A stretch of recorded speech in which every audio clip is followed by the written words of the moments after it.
17 जुलाई यानी रविवार को निकाय चुनाव के परिणाम आएंगे। इसके लिए कांग्रेस ने उम्मीदवारों के साथ किसी प्रकार की गड़बड़ी रोकने के लिए राजधानी भोपाल में हेलीकॉप्टर तैयार रखा, जो लीगल टीम के साथ चंद घंटों में कहीं पहुंचकर मामले को समझेगा। उधर बीजेपी ने भोपाल नगर निगम में मेयर और परिषद पर जीत का दावा किया है। प्रदेश भाजपा के अध्यक्ष वी डी शर्मा ने पंचायत चुनाव में अधिकांश सीटों पर जीत के दावे के साथ अब आदिवासियों के लिए बेहतर काम करने की बात। वी डी ने कहा कि द्रौपदी मुर्मू जैसे साधारण परिवार की महिला राष्ट्रपति पद की उम्मीदवार है, जो बताता है कि स्वर्णिम भारत का अब जाकर निर्माण हो रहा है। हाल ही में संपन्न हुए पंचायत चुनाव में टीकमगढ़ कलेक्टर ने यहां से वार्ड 17 में पंचायत चुनाव में विजयी घोषित किए बत्तीबाई यादव के सर्टिफिकेट को वापस लेने के लिए पूरा प्रशासन लगा। जबकि इस मामले में उनके पति अयोध्या प्रसाद ने पूर्व सीएम दिव्य सिंह के सामने अपनी बात रखी। इसके बाद दिव्य सिंह ने सीधे तौर पर ऐसी घटनाओं के लिए सीएम शिवराज सिंह को दोषी ठहराया। इसी तरह का एक मामला कटनी के बोहरीबंद विधानसभा का है, जहां एक पंचायत में चुनाव जीतने वाले तुलसीराम पटेल और उनके परिवार पर हमला किया गया। दरअसल पटेल 7 वोटों से चुनाव जीत गए थे, लेकिन बाद में बीजेपी उम्मीदवार विजय शुक्ला को 2 वोट से विजयी घोषित कर दिया गया। इसके बाद गाँव पर हुए हमले की कांग्रेस ने निंदा कर इस मामले की जांच मांगी। निकाय चुनाव की गणना 17 जुलाई को होगी। ऐसे में कांग्रेस के अधिकृत उम्मीदवारों के साथ बीजेपी और प्रशासन के रवैये को देखते हुए राजधानी भोपाल में एक टीम तैयार रहेगी, जो कहीं भी चंद घंटों में हेलीकॉप्टर के जरिए पहुंचेगी। प्रदेश प्रवक्ता के मिश्रा ने बताया कि गणना में किसी भी प्रकार की धांधली से बचने के लिए फैसला लिया गया है। जरूरी हुआ तो पूर्व सीएम कमलनाथ भी इस हेलीकॉप्टर के जरिए संबंधित घटनास्थल पर पहुंचेंगे। उधर कांग्रेस ने प्रत्येक विधानसभा क्षेत्र में एक जिम्मेदार विधायक या कांग्रेस सक्रिय सदस्य को जिम्मेदारी की वे इस निकाय चुनाव पर निगरानी रखेगा। साथ ही मेयर पद के उम्मीदवार के साथ एक एडवोकेट तैनात होगा, जो किसी भी प्रकार की गड़बड़ी होने उम्मीदवार का पक्ष रख सकेगा। कांग्रेस का आरोप है कि पुलिस प्रशासन और पैसे का दुरुपयोग कर बीजेपी परिणामों को प्रभावित कर सकती है। इसी को देखते हुए निर्णय लिया गया। पर जरूरी हुआ तो माननीय कमलनाथ जी भी वहां पहुंचेंगे, हमारी लीगल टीम भी वहां पहुंचेगी और भारतीय जनता पार्टी को लोकतंत्र की हत्या का लाइसेंस कांग्रेस पार्टी नहीं देगी। और जो वी डी शर्मा साहब ने दावा किया है, मुख्यमंत्री जी उससे सहमत है या नहीं? देखिए, मध्य प्रदेश में जो हालात हैं उसके दौर में आप देखिए कि पंचायत, जनपद और नगरीय निकाय, जिसमें नगर परिषद, नगर पालिका, नगर निगम, सारे चुनाव एक साथ हुए हैं।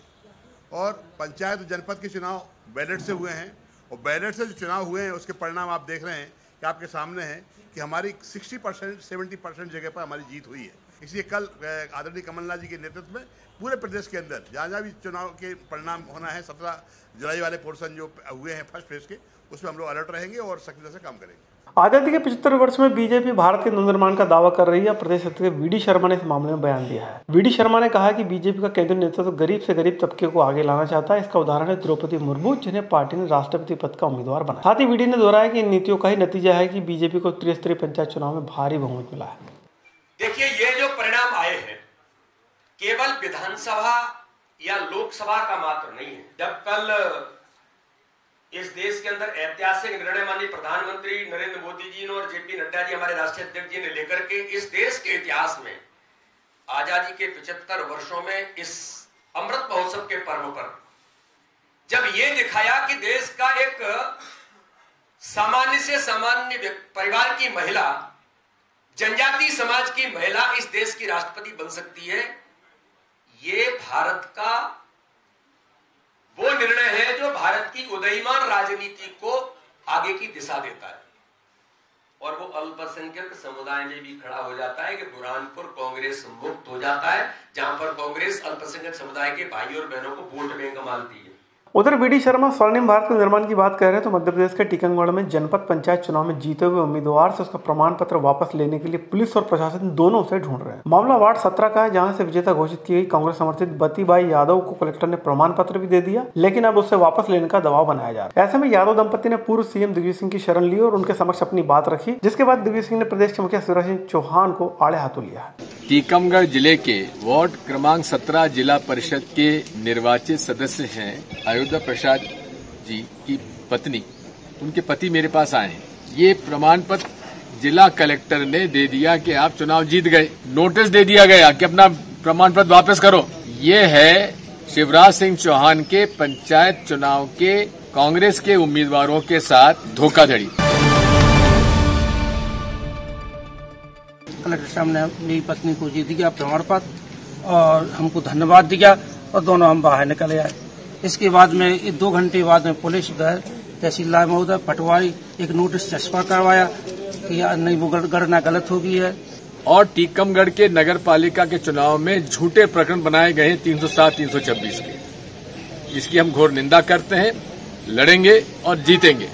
मध्य प्रदेश की राजधानी भोपाल में चुनाव परिणाम 17 जुलाई घोषित किए जाएंगे। इसको लेकर बीजेपी के जिलाध्यक्ष सुमित पचौरी ने जीत का दावा किया। पचौरी ने कहा है कि भाजपा की रीति नीति जनहित में है, लिहाजा इस बार नगर निगम में महापौर भी भाजपा का होगा और परिषद पर भी बीजेपी का कब्जा होगा। देखिए, इसमें कोई संशय नहीं है, परिणाम कल आएगा, पर जनता ने भाजपा को अपना भरोसा दे दिया है। निश्चित तौर पर मालती राय जी ही भोपाल की महापौर बनेंगी और परिषद भी भारतीय जनता पार्टी की ही बनेगी। कल हम सब लोग मिलकर आपको मिठाई खिलाएंगे। उधर कटनी के भौरीबंद में पंचायत चुनाव के दौरान एक गांव में महिलाओं और बच्चों के साथ पिटाई, 100 से ज्यादा मोटरसाइकिल और गाड़ियों में तोड़फोड़ और युवाओं को गांव से सरेराह पीटने का मामला सामने आया। कांग्रेस ने इस मामले में जांच की मांग की। आरोप है कि भौरीबंद में पंचायत चुनाव के दौरान एक गांव में 4 उम्मीदवार मैदान में थे, जिसमें 7 वोटों से जीतने वाले तुलसीराम पटेल को 2 वोटों से हरा हुआ घोषित कर दिया गया। यहाँ बीजेपी समर्पित विजय शुक्ला ने यह चुनाव 2 वोटों से जीता। इसके बाद रिकाउंटिंग की गुहार लगाई, लेकिन सुनवाई नहीं हुई। बाद में पुलिस प्रशासन द्वारा वहशियाना व्यवहार किया गया, जिसके बाद यह मामला सुर्खियों में आया। कांग्रेस ने इस मामले में एक वीडियो जारी कर वहां पर गाँव में हुई हिंसा की जाँच की मांग की है। तक उपलब्ध नहीं हो पा रहा है। 70 साल की महिलाओं को जो सोई हुई थी उन्हें उठा कर घसीट कर पीटा गया। इस तरीके की वारदात हुई, पूरा गांव डरा हुआ है। मैं आपको ये भी बताना चाहूंगी कि प्रशासन के साथ जो 50 पुलिसकर्मी गए थे, उन्होंने बिल्कुल ये तक नहीं किया क्योंकि पुलिस उनके साथ मिली हुई थी। जिस तरीके से माननीय कमलनाथ जी कहते हैं कि धन बल, प्रशासन बल के ये चुनाव लड़े जा रहे हैं। आप देखिए, पंचायत स्तर तक के चुनाव पर यदि भारतीय जनता पार्टी के लोगों के निगरानी में जैसे कहेंगे कि हम यहाँ खड़े हैं, आप करो, तो इस तरीके से उन्होंने ऐसे कार्य करवाए हैं।